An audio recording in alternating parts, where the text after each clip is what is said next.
টবের লেবু গাছের পরিচর্যা। টব বা ড্রামের লেবু চাষ শহর বা গ্রামের বাসাবাড়িতে খুবই জনপ্রিয়।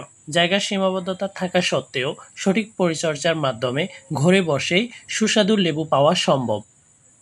টব নির্বাচন। আকার অন্তত 16 থেকে 20 ইঞ্চি গভীর ও চওড়া টব ব্যবহার করতে হবে। মাটির টব ভালো হলেও প্লাস্টিক বা ড্রামও ব্যবহার করা যায়। ছিদ্র টবের নিচে 2-3টি ছিদ্র রাখতে হবে যাতে অতিরিক্ত পানি বেরিয়ে যেতে পারে।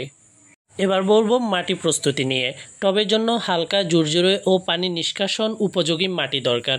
উপযুক্ত মিশ্রণের জন্য আমরা যা যা ব্যবহার করতে পারি: দোআঁশ মাটি 50%, পচা গোবর বা কম্পোস্ট সার 25%, বালি 25%, সঙ্গে অল্প হাড়ের গুঁড়া, ছাই ও কিছু নিমখোল মিশিয়ে নেওয়া যেতে পারে।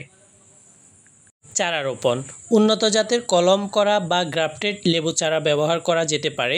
টবের মাঝখানে গর্ত করে চারা রোপণ করতে হবে এবং চারপাশের মাটি আলতো করে চেপে দিতে হবে। পানি এবং আলো। গরমকালে 2-3 দিন পর পর পানি দিতে হবে এবং শীতকালে সপ্তাহে একবার। এক্ষেত্রে মাটির অবস্থা বুঝে প্রতিদিন পানি দেওয়ার প্রয়োজনও পড়তে পারে। অতিরিক্ত পানি জমলে গাছের শিকড় পচে যাবে, তাই তা এড়িয়ে চলতে হবে। লেবু গাছকে প্রতিদিন অন্তত 5-6 ঘন্টা রোদ পায় এরকম জায়গায় রাখতে হবে। সার প্রয়োগ। যেহেতু ফলের গাছ সেহেতু এখানে সার প্রয়োগ করা অনেক ইম্পর্টেন্ট। তো প্রতি মাসে একবার করে গোবর সার, ইউরিয়া, টিএসপি প্লাস এমওপি ব্যবহার করতে হবে। গোবর সার হবে 1 বা 2 মুঠো টবের চারপাশে মাটির চারিয়ে আগলা করে দিতে হবে। ইউরিয়া সার 1 চা চামচ পানি দিয়ে গুলে সেচ হিসেবে দিতে হবে। টিএসপি এবং এমওপি হাফ চা চামচ করে প্রতি 2 মাস পরপর দিতে হবে। ছাঁটাই ও গঠন বজায় রাখা। নিয়মিত শুকনো ও হলুদ পাতা কেটে ফেলতে হবে। গাছ খুব জোপালো হলে হালকা ছাঁটাই করে হাওয়া চলাচলের ব্যবস্থা করতে হবে। এতে গাছের সাইজ এবং গাছের স্বাস্থ্য ভালো থাকবে।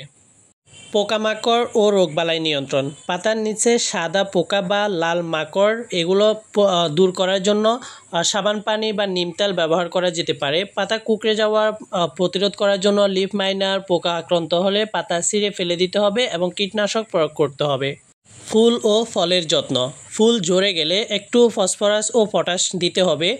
ফল আসার পর গাছ যেন নড়াচড়া না করে তা নিশ্চিত করতে হবে।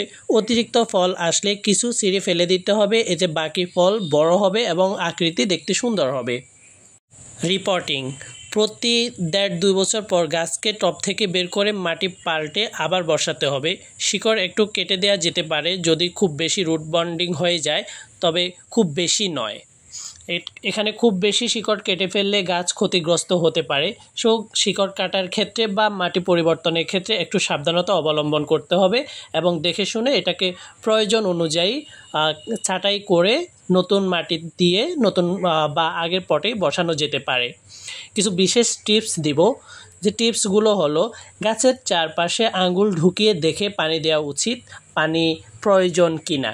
তার মানে মাটির অবস্থা অনুযায়ী মাটি কতটুকু শুকনো হলে আপনাকে পানি দিতে হবে সেটা মাটি চেক করে বুঝে নিতে হবে এবং সে অনুযায়ী পানি দিতে হবে। 2 নাম্বার টিপস হচ্ছে বৃষ্টির দিনে টব ছায়ায় রাখতে হবে যাতে পানি জমে না যায়। ড্রেনেজ ব্যবস্থা যদি ভালো না থাকে তাহলে বৃষ্টির পানি জমে যেতে পারে, এতে গাছের শিকড় ক্ষতিগ্রস্ত হতে পারে, গাছ মারা যেতে পারে। 3 নাম্বার টিপস হলো সময় মতো পরিচর্যা করলে টবেই বছর জুড়ে লেবু পাওয়া সম্ভব।